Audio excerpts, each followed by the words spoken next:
Hi, welcome to the Market Alert for Friday, the 21st of June 2019. So the market's turmoil on down drone, Powell promises and Trump tweets. So again, the Trump tweets making a difference to the market yesterday. We'll start off with the Dow, that familiar pattern that we've seen of late where the market is ramped higher in the pre-market session, which is exactly what we saw yesterday, up 150 points, well actually just under 200 points.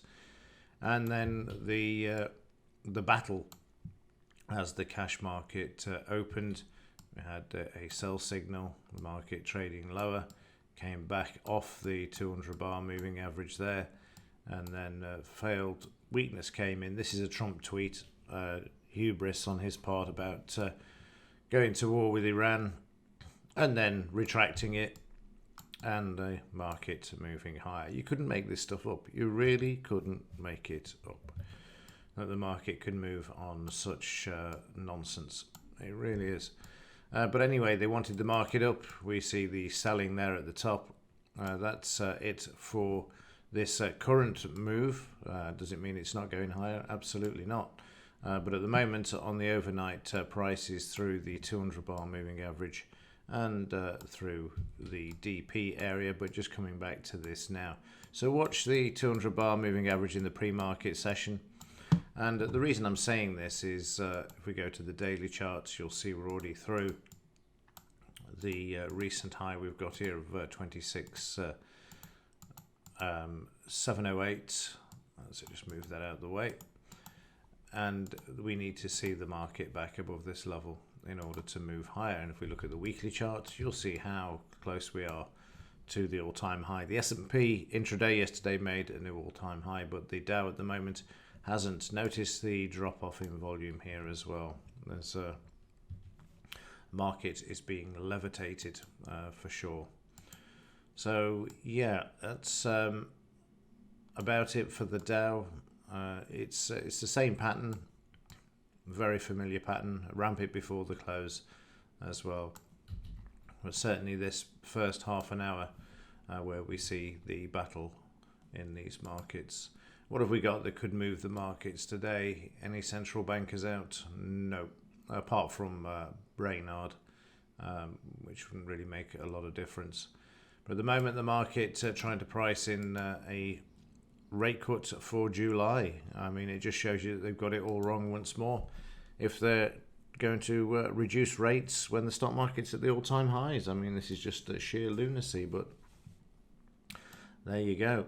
The pound up yesterday as well, not a lot, a very narrow range, and then came all the way back down to the 2 now for the UK Prime Minister Johnson and Hunt.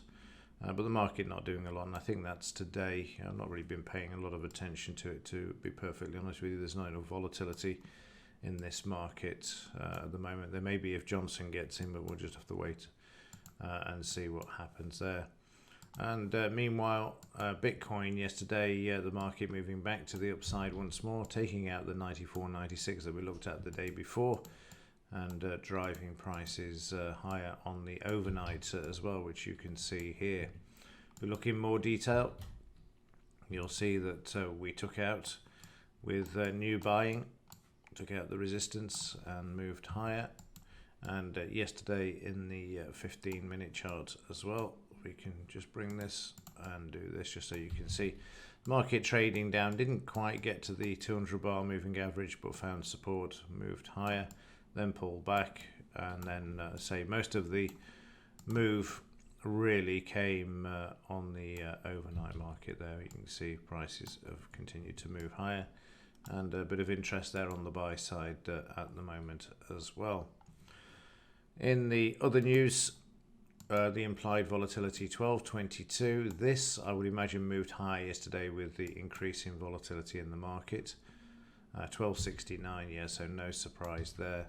It'd be nice to see this head back towards that 10% area, so that again we've got the perfect setup for a really good correction to the downside.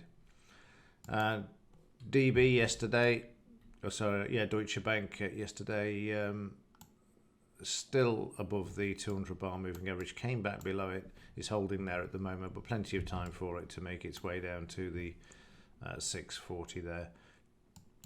And the yield curve for this week, you can see, is way below the zero line as well. So again, most of June, the yield curve is inverted between the 10 and the 3 month, which is the benchmark. And just as a reminder, when you look at the max, every time this has happened, we have seen a recession follow. Okay, that will do it for today. Keep an eye on the pre-market session in the Dow, also the final leg of the new Prime Minister race down in the capital as well. Let's see what happens. And with that, as ever, thanks for watching. See you in the next one.